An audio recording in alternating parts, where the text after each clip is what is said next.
Hello दोस्तों, स्वागत है आप सभी का आपके चैनल हिंदी साहित्य साधना में। आज हम लोग सूर्यकांत त्रिपाठी निराला की कविता जूही की कली को पढ़ने वाले हैं। इसकी पहले वाली क्लासों में हम लोग सच्चिदानंद, हीरानंद, वात्स्यायन, अज्ञे की कविताओं को पढ़ चुके हैं।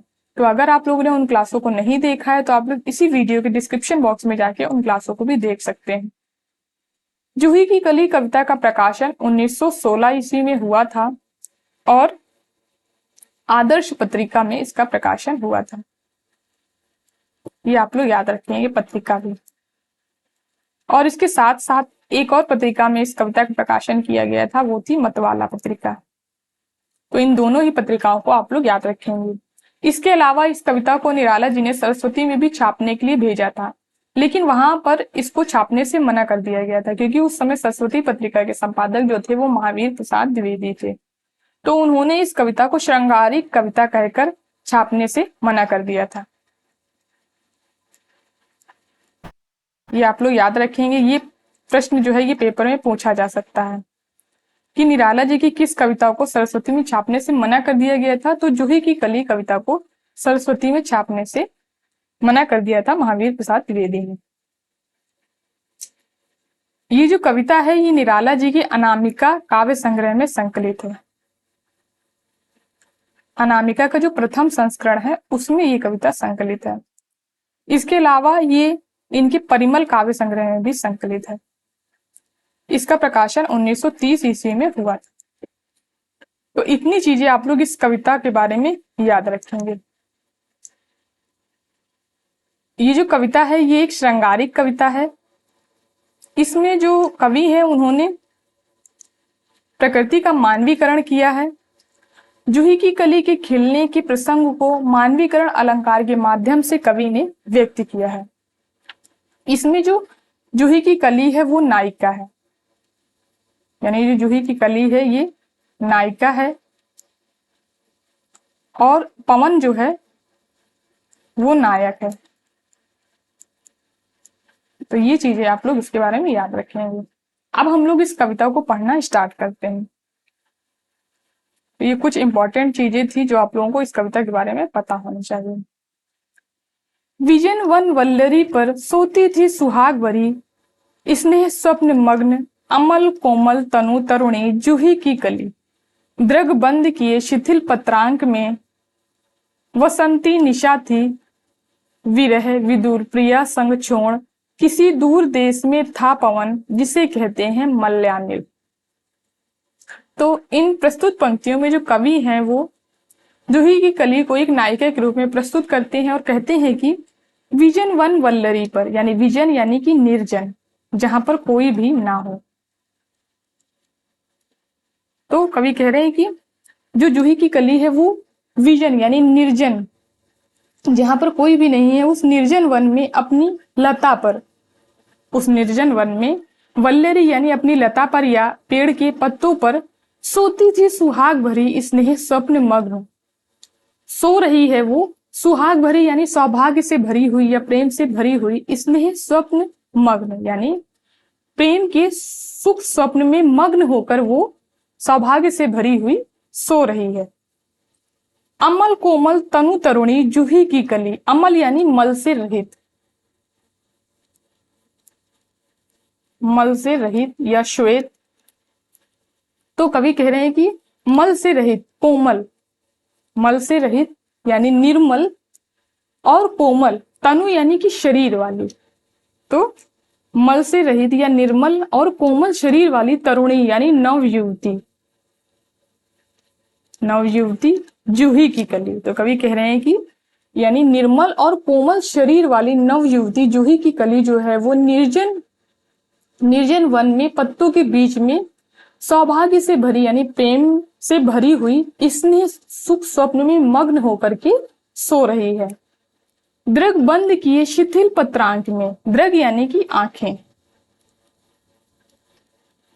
तो कवि कह रहे हैं कि वो अपनी आंखें बंद किए हुए शिथिल यानी अलसाई हुई विश्राम की अवस्था में, तो वो अपनी आंखों को बंद किए हुए अलसाई हुई यानी विश्राम की अवस्था में पत्रांक यानी कि पत्ते की गोद में, तो वो अपनी आंखों को बंद किए हुए पत्ती की गोद में अलसाई हुई सो रही है। वासंती निशा थी, वह यानी वसंत ऋतु की रात थी। विरह विदुर प्रिया संग छोड़, विरह विदुर यानी कि विरह में व्याकुल, विरह में व्याकुल अपनी प्रिया को छोड़ करके किसी दूर देश में था पवन, यानी पवन रूपी जो नायक है वो अपनी प्रिया को यानी अपनी प्रियतमा को विरह में व्याकुल छोड़ करके किसी दूर देश में पवन चला गया था, जिसे कहते हैं मल्यानिल। यानी कि यहाँ पर जो कवि है वो नायक का नाम बता रहे हैं मल्यानिल। तो मल्यालिन वो हवा होती है, यानी कि मलय पर्वत से, मल्यालिन होता है मलय पर्वत से चलने वाली हवा। मलय पर्वत जो है वो दक्षिण में होते हैं और उन पर्वतों पर चंदन के पेड़ लगे हुए हैं, तो जो वहां से जो हवा चलती है वो चंदन की गंध को लिए हुए होती है, उसी को मल्यानिल बोलते हैं। तो इसमें जो नायक है वो मल्यानिल है। तो वही कवि कह रहे हैं कि वसंत ऋतु की रात है और अपनी प्रियतमा को विरह में व्याकुल छोड़ करके पवन दूर देश में है, जिसे मल्यानिल जो है वो कहते हैं। आगे की पंक्तियां हैं, आई याद बिछुड़न से मिलन की वह मधुर बात, आई याद चांदनी की धुली हुई आधी रात, आई याद कांता की कमनीय गात, फिर क्या पवन उपवन सरसरित गहन कीरी कानन, पुंज लता पुंजों को पार कर पहुंचा जहां उसने की केली कली खिली साथ। तो इन पंक्तियों में जो कवि हैं वो कह रहे हैं कि आई याद बिछड़न से मिलन की वह मधुर बात। तो जो मल्यानिल पवन है उसको जुदाई के बिछड़न से मिलन यानी जुदाई के क्षणों में भी, उन जुदाई के पलों में भी उसको मिलन की मधुर बात याद आ गई, यानी मिलन के समय की जो मधुर बातें हुई हैं वो उसको उन जुदाई के क्षणों में भी यानी बिछड़ने के पलों में भी उसको मिलन की मधुर बातें याद आने लगी। और क्या याद आया, आई याद चांदनी की धुली हुई आधी रात, और पवन को चांदनी से भरी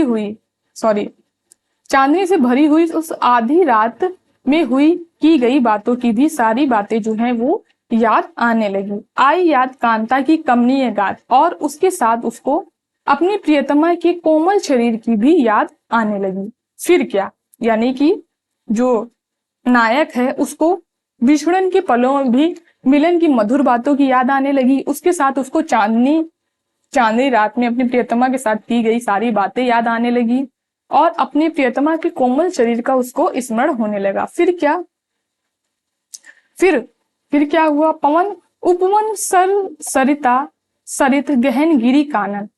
पवन जो है वो उपवन यानी कि वन, सर यानी कि तालाब, सरित यानी कि नदियां, गहन यानी कि दुर्गम, गिरी यानी कि पर्वत, और कानन यानी कि जंगल। यानी कि जो पवन है, फिर क्या हुआ, फिर पवन वन, तालाबों, नदियों और दुर्गम पहाड़ों और जंगलों को पार करता हुआ पुंज लता पुंजों को पार, पुंजों यानी कि समूहों को,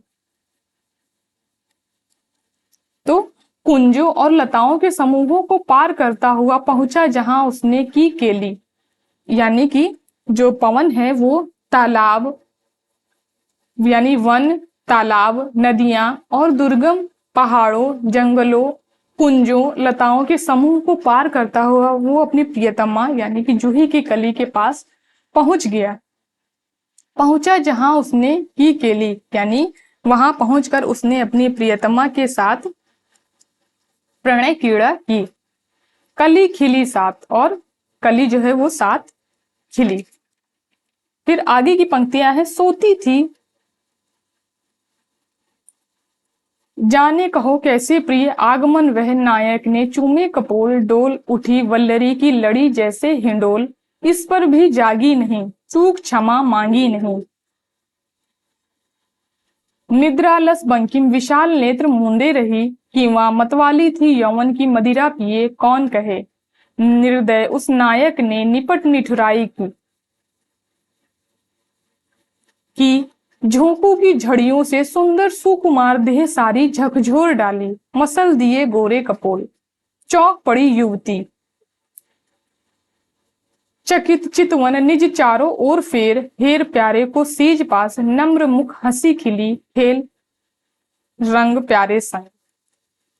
तो इन पंक्तियों में जो कवि हैं वो कह रहे हैं कि सोती थी, यानी कि जो जूही की कली है, जूही की कली रूपी जो नायिका है वो सो रही थी। जाने कहो कैसे प्रिय आगमन वह, यानी कि वो इस प्रकार से सो रही थी कि उसको प्रिय के आगमन, यानी उसका प्रिय जो है वो वापस आ चुका है, उसकी आगमन का, उसको आने का उसको बिल्कुल भी पता नहीं चला। नायक ने चूमे कपोल, नायक ने उसके कपोलों को चूम लिया, यानी कि जो पवन है उसने हल्के स्पर्श के साथ जूही की कली रूपी नायिका को सहलाया। डोल उठी वल्लरी की लड़ी जैसे हिंडोल, और इससे क्या हुआ, उसने हल्के स्पर्श से सहलाया, उससे क्या हुआ, डोल उठी वल्लरी, यानी जो लता थी वो एक लड़ी रूपी जो लता थी, लड़ी के समान, वो डोल उठी जैसे हिंडोल, यानी वो हिंडोले के समान, यानी झूले के समान वो डोल गई, यानी हिल गई। इस पर भी जागी नहीं, यानी इतना सब किया उसने, उसके कपोलों को चूम लिया, वो लड़ी के समान हिल गई, इस पर भी वो जगी नहीं। चूक क्षमा मांगी नहीं, और उसके प्रियतम का आगमन हो चुका है और उसको पता नहीं चला, इसकी उसने क्षमा भी नहीं मांगी। निद्रालस बंकिम विशाल नेत्र मूंदे रही, और निद्रा की आलस, यानी निद्रा के कारण होने वाले आलस के कारण वो अपने बंकिम यानी कि कटीले, विशाल बड़ी बड़ी आंखों को वो मूंदे रही। निद्रा के कारण जो आलस होता है उसके कारण वो अपने कटीले बड़ी बड़ी आंखों को मूंदे रही। कि वह मतवाली थी यौवन की मदिरा पिए, और कवि कह रहे हैं कि वो यौवन की मदिरा को पिए हुए मतवाली थी, यानी यौवन की मदिरा में वो मस्त थी। कौन कहे, ये कौन बता सकता है। निर्दय उस नायक ने निपट निठुराई की, और कवि कह रहे हैं कि उस निर्दय यानी कि जिसके अंदर दया ना हो, तो कवि कह रहे हैं कि उस निर्दय नायक ने निपट निठुराई की, बड़ी ही निष्ठुरता की उसके साथ, कि झोंकों की झड़ियों से। अब वो चूंकि उसको पता नहीं चला कि उसके प्रेतम का आगमन हो गया है, तो जो पवन रूपी नायक है उसने बड़ी ही कठुराई, बड़ी ही निठुराई, यानी बड़ी ही निष्ठुरता की उसके साथ, कि झोंकों की झड़ियों से, यानी एक झोंके के साथ ही दूसरा झोंका, यानी कि झोंकों की झड़ी लगा दी उसने। सुंदर सुकुमार देह सारी झकझोर डाली, और इससे क्या हुआ, झोंकों की झड़ियों से एक के बाद एक झोंके आने लगी, जिससे क्या हुआ कि सुंदर सुकुमार देह सारी झकझोर डाली, उसकी जो सुंदर कोमल देह थी उसकी सारी देह को झकझोर डाला, यानी हिला दिया।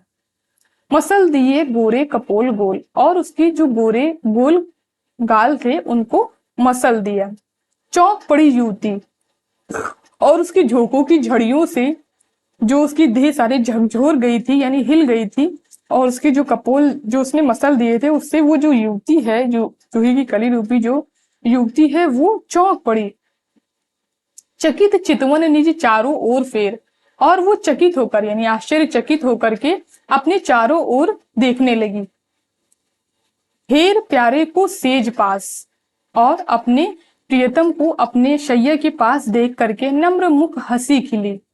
और क्या हुआ, वो अपने प्रियतम को उसने अपने शैया के पास देखा, तो जूही की कली जो है वो लज्जा से उसने अपने मुंह को झुका लिया और हंसने लगी, अर्थात वह खिल उठी। खेल रंग प्यारे संग, फिर उसने अपने प्रियतम के साथ प्रेम क्रीड़ा की। तो यहां से ये जो कविता है ये समाप्त होती है। इसमें विजनवन वल्लरी सोती थी सुहाग भरी, इसमें अनुप्रास अलंकार है, और पत्रांक में रूपक अलंकार है।